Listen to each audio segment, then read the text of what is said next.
and thank you so much for coming. My name's Jeff Borum. I'm the Soil Health Coordinator from East Stanislaus Resource Conservation District. We are here today at this cover crop workshop. This is one trial, but it is part of a larger statewide effort.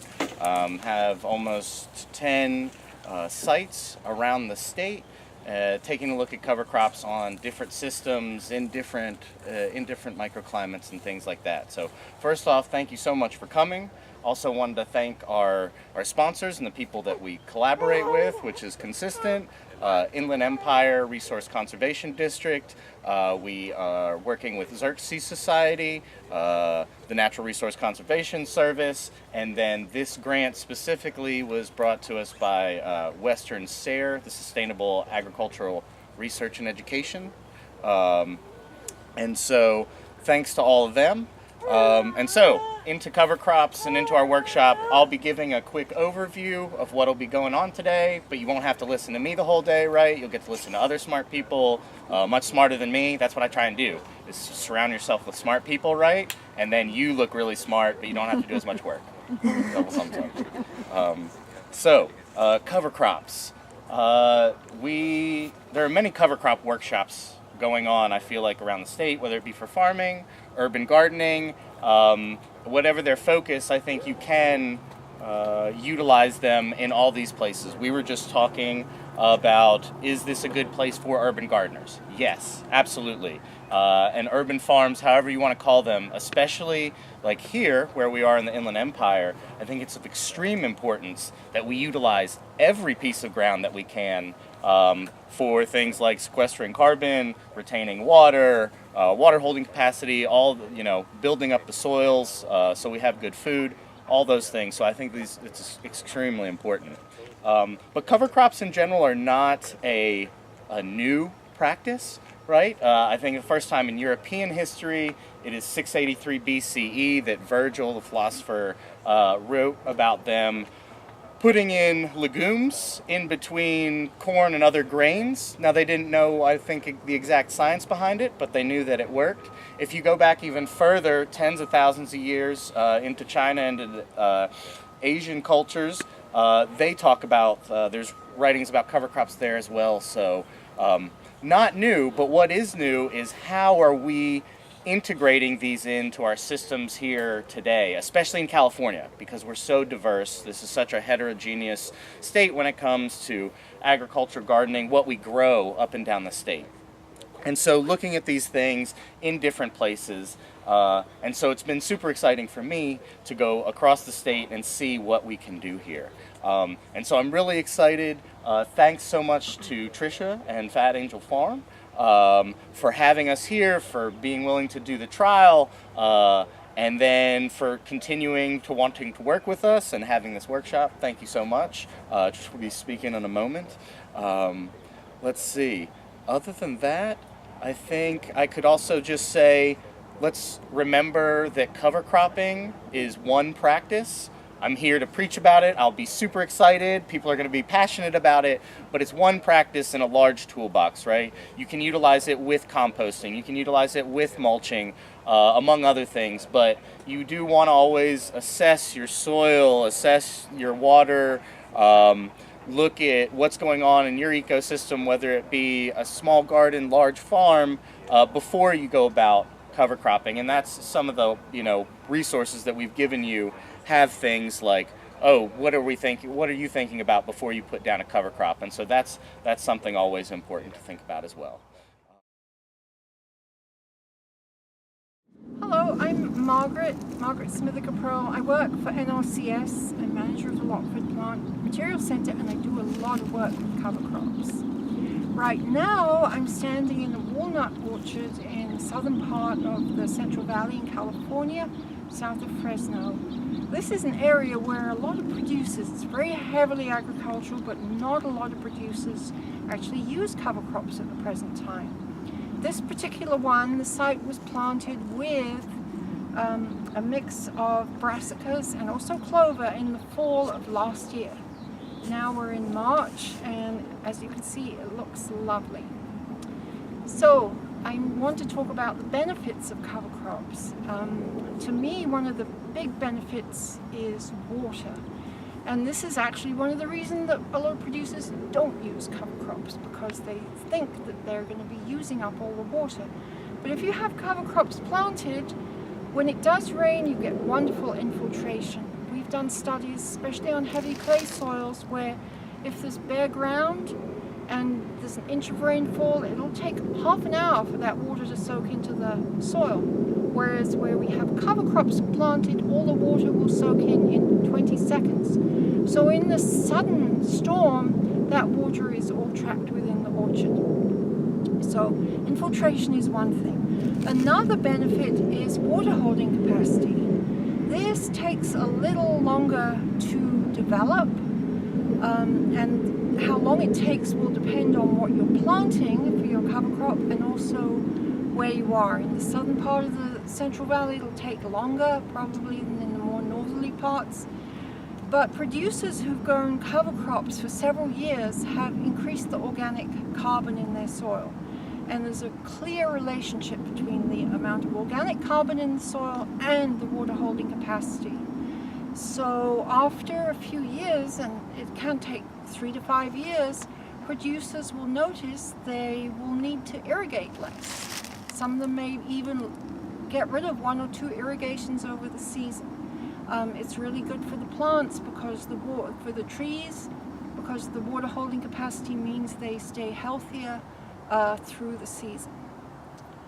Other benefits of cover crops are nutrient cycling, because depending what you choose, you can fix nitrogen. To build up your organic matter in your soil, it is carbon and nitrogen. The carbon and nitrogen cycles are actually linked, and they're linked with the water holding capacity too. So all of that is extremely important. And then again, depending what you're planting, you can suppress weeds, you can increase beneficial insects, and you can provide forage for pollinators.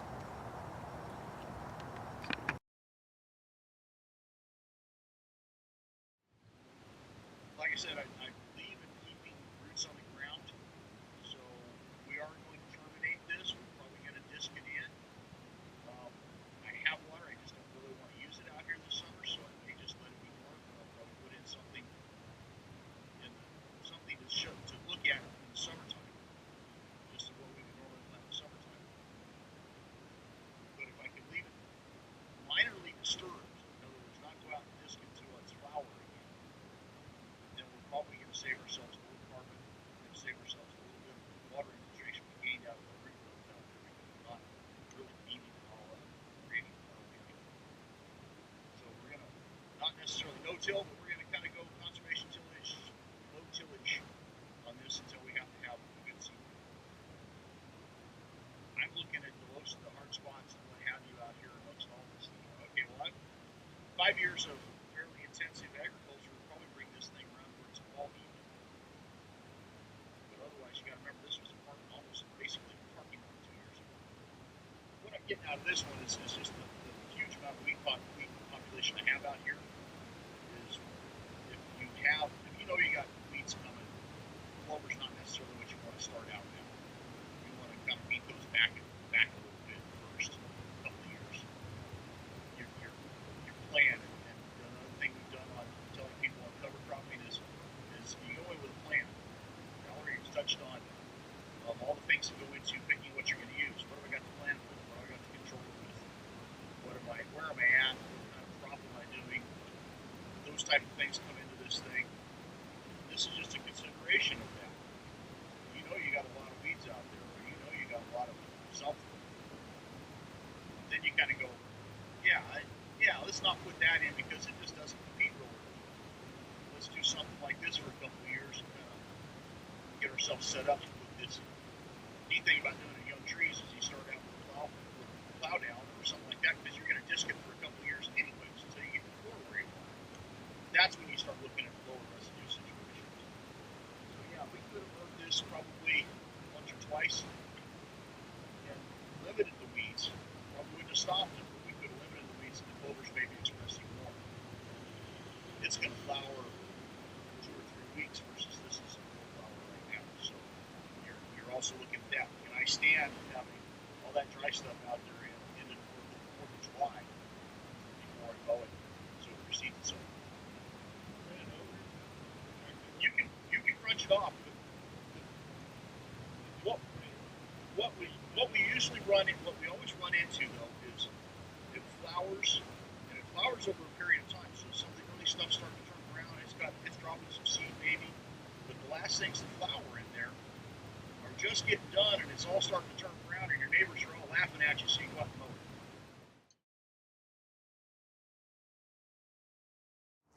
it. My name is Valerie Bullard. I'm the agronomist at the Plant Materials Center in Lockford, California. I'm going to talk a little bit about cover crop selection and nutrient management with cover crops. So when you're planting a cover crop, there's some basic questions you need to think about first. The first one is, what do I want it to do for my farm? What is the goal of the cover crop? Is it to fix nitrogen? Is it to break up compaction? Is it to prevent erosion? Habitat for beneficials or forage for pollinators, or maybe capturing nitrogen that might otherwise be leached from the field. So every question and every goal is farm dependent, so and it continuously changes. So keep reevaluating what your goal is for your cover crop, and go back and see if the species choice fits your goal. Next would be, where and when do you want your cover crop? So is it in the middles of your orchard? Is it on field borders? Is it in rotation with an annual crop? And then what time of year do you want to plant it? Do you want to plant it in the fall for a winter cover, or do you want to plant it in the spring or summer? Do you have irrigation to water it up and for it? And then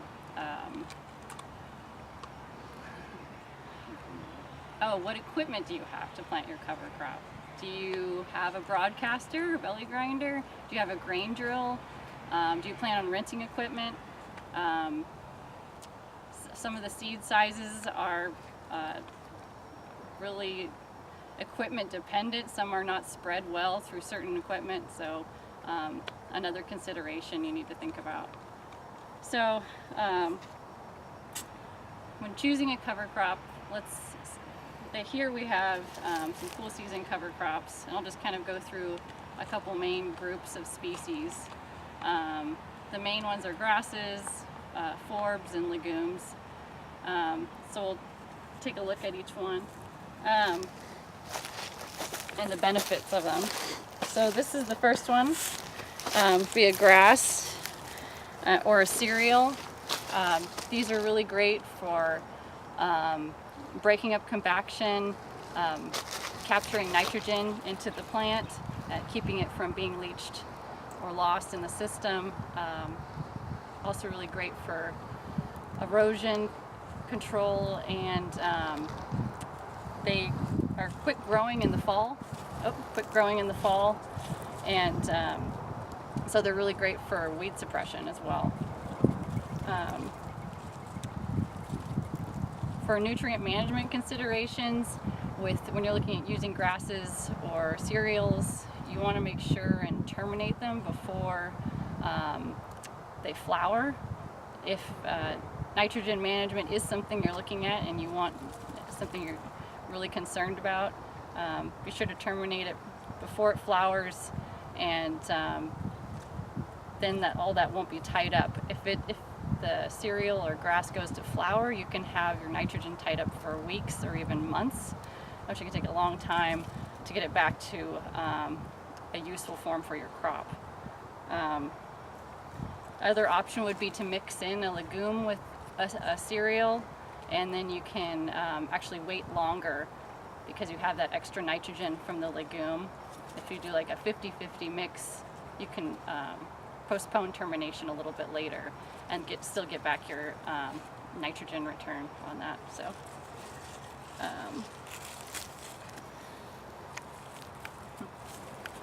So another cover crop we have out here is radish, and These are really great because they germinate quickly.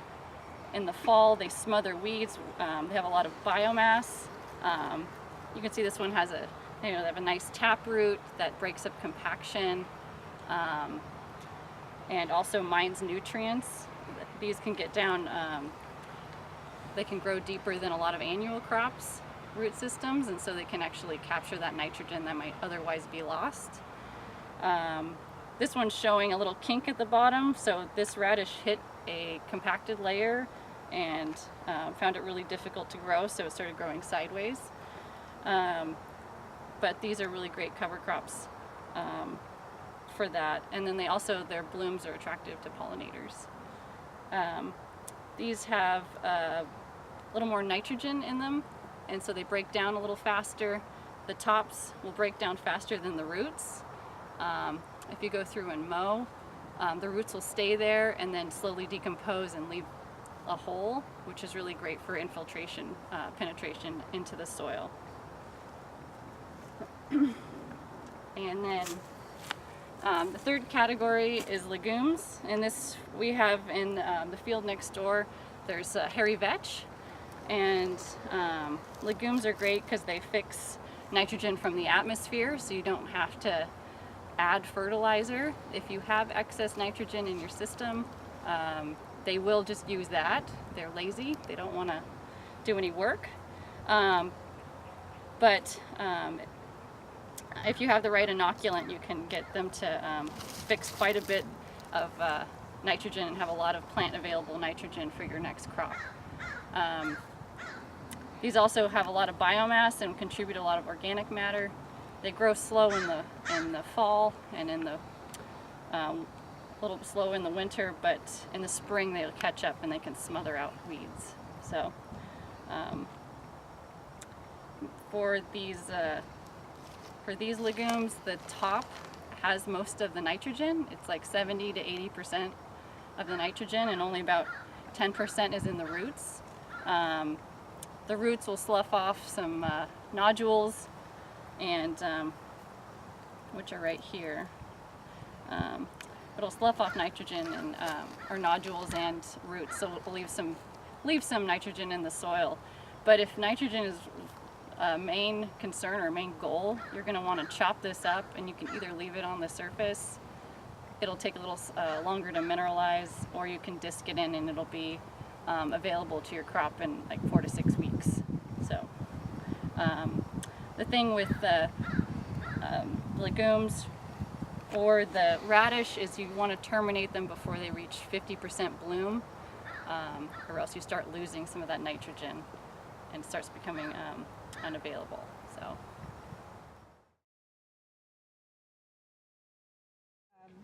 I'm going to be talking today about how you can farm to bring in the good bugs and repel the bad bugs. And I caught some bugs this morning while I was waiting, so if you guys want to look at them, I'll probably talk about everybody who's in here. But there's some cool stuff in here, you can look at them. Yeah. Here's the magnifying glass. So yeah, as you guys saw from Tomas's board here, most people, when they decide to cover crop, they do it because they want to improve the soil. So that's something that you can think about if you're farming for bugs too. I think of soil less as dirt and more as livestock, because your soil is alive. There's something in soil health circles called the underground herd, which basically means for every acre you farm, you have a couple cows worth in weight of fungi, of microbes, and invertebrates living under the soil. So keeping them happy is in your best interest, because keeping your soil happy will keep your plants healthy, and healthy plants are the foundation of preventative farming, so that you don't have to come in later and spray or spend a lot of time weeding, that sort of thing. So in addition to in the soil, you can also get a lot of benefits on top of the soil. And one thing that cover crops can provide is habitat complexity. So the number one thing in farmland that is going to reduce pest pressure is habitat complexity. So if you have a big acreage of just one particular kind of crop plant, that's great for pests, and it's not great for anything else. So including other kinds of plants in there, even if it's only part of the year, like cover crops often are, is going to bring up the beneficial populations around you. So including habitat for these animals is called conservation biocontrol, which I may reference later on. And it's in your best interest to farm for beneficial insects because there are a lot of insects. There are a lot of people, but if you put all the people and all the insects together on two different sides of a scale, the insects would outweigh us by about 30 to 1. So of all those insects out there, only about 1% are actually pest species or detrimental to human health. The vast majority, that other 99%, are either, they don't really matter either way to what people do, or they're actively beneficial. So I like to think of the beneficial insects as a vast untapped labor pool that we can use to help us with our farming and gardening. Out of curiosity, how many people are farmers in the audience today? Okay. Gardeners? Okay, wow, it's about 50-50 mix. Awesome. Yeah, so where was I? So yeah, the estimated value of just wild insects that they can provide for the farmland in terms of pest control in the United States alone every year is estimated to be between $5 and $12 billion. So that's value that you can be capturing and using for your pest control. So there are different kind of classifications of insects that you can attract to your farm. In the soil and underneath the soil, we have the ecosystem engineers. These are the things that decompose and churn the soil. And in the jar there are 2 roly-polies. Those are some of our, they eat decaying matter. They're actually some of the world's only land-based crustaceans, them and the ones that don't quite roll up all the way. Everything else that I'll talk about is probably insects and spiders. And then on top of the soil, you also get the things like pollinators. So if you have a pollinator-dependent crop, it's in your best interest to have something flowering before and after that crop is in flower to bring the pollinators in and get their engines kind of revved up, so to speak. So a cover crop is a really great way that you can do that. If you have mustards, for example, they tend to flower really early, sometimes while there's still frost. So the mustards start, and then the crops start, and then maybe something afterwards like a clover that's going to flower afterwards. So a mix like that is going to provide a good habitat for pollinators. And the vast majority of our native bee species actually nest right in the ground. So having minimal soil disturbance, as Tomas was saying, and keeping it to disking instead of deep tilling whenever you can is going to help them with their nesting. And if you have sort of uncompacted bare soil here and there, that's also really good for bee nesting to keep them around because they, some of them don't travel very far, so the more habitat you have for them, the more likely you are to have them. The other kinds of insects that you can attract are the ones that are going to eat your crop pests. So this is predators. They'll just outright eat the plant pests. So like ground beetles or something, they crawl around and they move really fast. Or sometimes the larvae of certain flies. There's a flower fly in that jar. When they're larvae, they are really good at eating aphids. We have a lot of beneficials that actually specialize in aphids. There were 2 ladybug larvae and an adult ladybug in there too. And then also things that are going to eat weed seeds. So there are completely different kinds of beetles that crawl around on the ground and they eat weed seeds. And having cover in your farmland, like cover crops, is going to help them have habitat to live in. And then we also have parasitoids, which are almost impossible to see with the naked eye unless you've got good eyes, but they're really, really tiny wasps. And they don't eat the pests outright, but what they'll do is they'll lay an egg either in the pest when it's an egg or when it's growing up, and instead of this pest then going on and eating your crop plant, it just kind of lives a life in agony as this parasite eats it from the inside out and then eventually emerges. And it's, I think it's the basis for that Ridley Scott movie, Alien. So they're out there and they're pretty cool.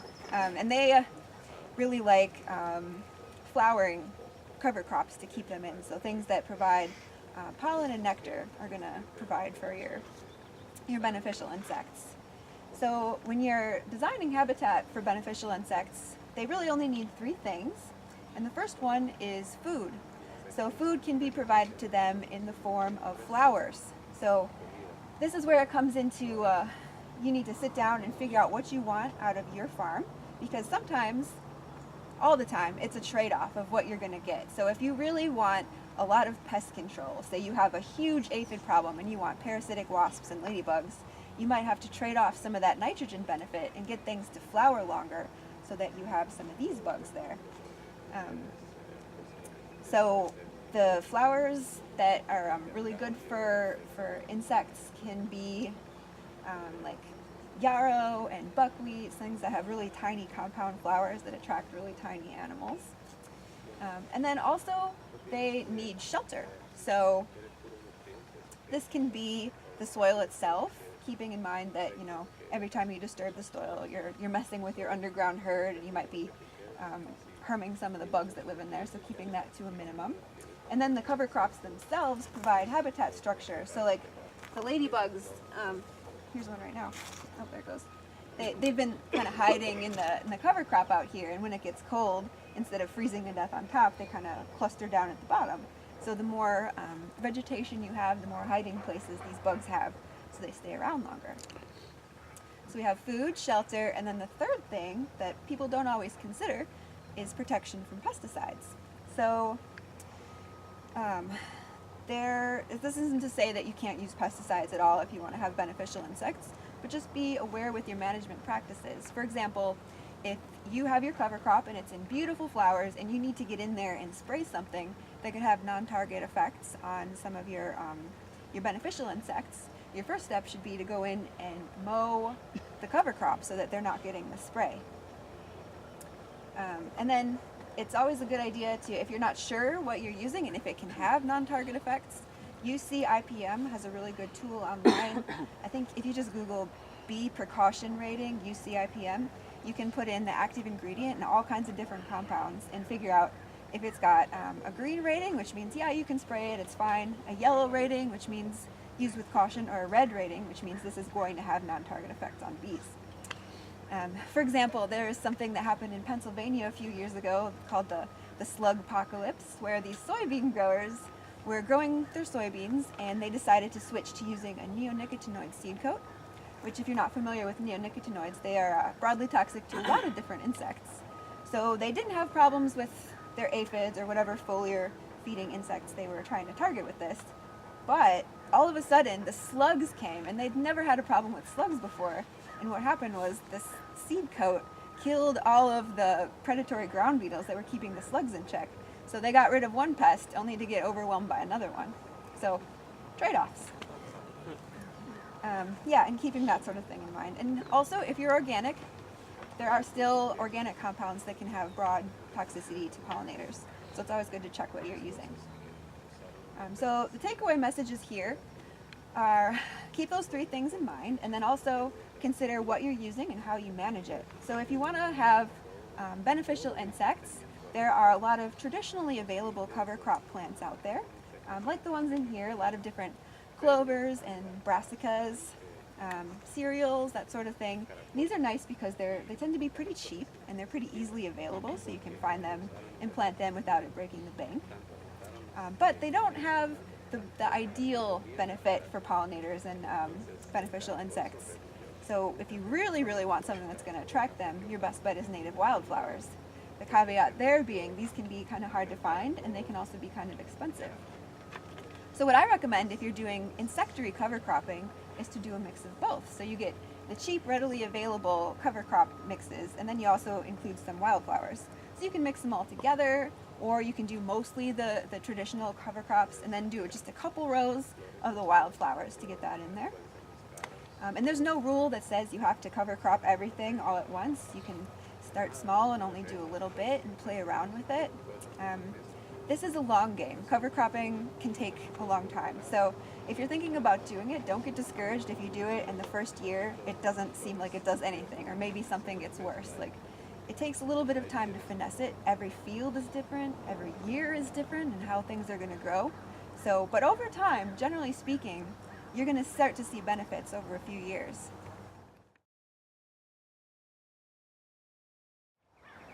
Hello, my name is Billy Sink, the Director of Pollination Programs for Project Apis M. Project APIS-M is a nonprofit organization. We fund and direct a lot of honeybee research around the country. We get our name from the Latin for the European honeybee, Apis mellifera. So that's where we get our name from. Through the research that we've conducted, through the research of others, we've kind of identified the four main P's of why bees are experiencing a decline in health. And that's pests, like Varroa destructor, it's this mite that is a parasite to the bee. Different pathogens, virus, bacteria, microsporidia. Incidental pesticide use, pesticides can be an issue sometimes, and poor nutrition. And what's really great is because cover crops, the one that you see around me today, that pollen, that forage that the bees are able to get off that cover crop really help out the bees' nutrition. And what we found out is that fourth P, that poor nutrition, if it's in place, and that isn't an issue, they have a good nutrition, that helps out mitigate the detrimental effects of those other three Ps, pests and pathogens and pesticides and so on. So cover crops can be a great way for anyone in agriculture, orchardists, producers of row crops, anyone really, ranchers, to help out bees by increasing the amount of available forage, available pollen and nectar on the landscape. This helps the colonies have greater numbers. This helps each individual bee inside the colony be bigger and weigh more. It helps them be a more vigorous pollinator. Helps them communicate more efficiently. It helps them detoxify, and it helps boost their immunity system more where they have a pollen abundant environment versus a pollen limited one. But additionally, for growers that need bees for pollination, they can sync up the timing of their cover crop, of their bloomer cover crop, before and after their cash crop needs to be pollinated in a way to boost their pollination efforts that they're getting for those hives that they're paying for. So it kind of is this positive feedback loop that goes on when colonies are able to have access to available forage, diverse, bigger quantities of available forage right before the target crop is blooming, like almonds, for example. As pollen comes in the spring, that tells the hive that they need to increase their population, and they start laying eggs. The queen starts laying eggs. When those eggs hatch in 3 days into a larval stage, they emit a brood pheromone, and that brood pheromone tells the adult workers in the colony that they've got to go leave the colony and get more food to bring it back to feed that next population of bees. And that positive feedback loop just keeps on going and going as long as there's available pollen, available forage out there for them. So more pollen comes in, it increases that brood pheromone, that smell that tells those foragers in the colony to leave the hive, to go set nuts, to go pollinate alfalfa seed, to go utilize what's on the cover crop and bring it back to their hive. In addition, when that, let's say for example, almond bloom is over into March, if you have other cover crops blooming after those almonds are done, then those two dearth periods, those 2 periods of time where there's no available forage, there is something for the bees, and you transform a landscape that has maybe only 5 or 6 weeks of food for bees into a landscape that has 2 to 3 months of available forage for them.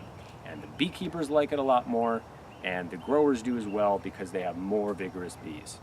Some preliminary research out of UC Davis from Dr. Alina Nino has found out that hives in orchards with cover crops are on average 3 frames bigger than hives in orchards that have no cover crops at all.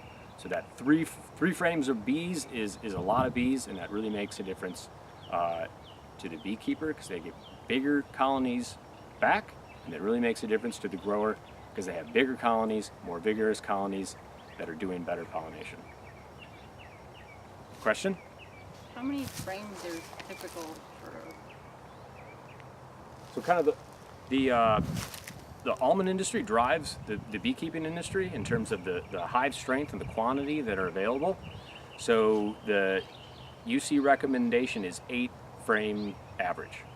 So kind of that's the perfect size hive to where, say for example, you have a very wet, rainy, overcast almond pollination season. Those hives are big enough, there might be only a couple hours per day to fly and set nuts and pollinate, but so a larger colony is then adequate at pollinating in that small window.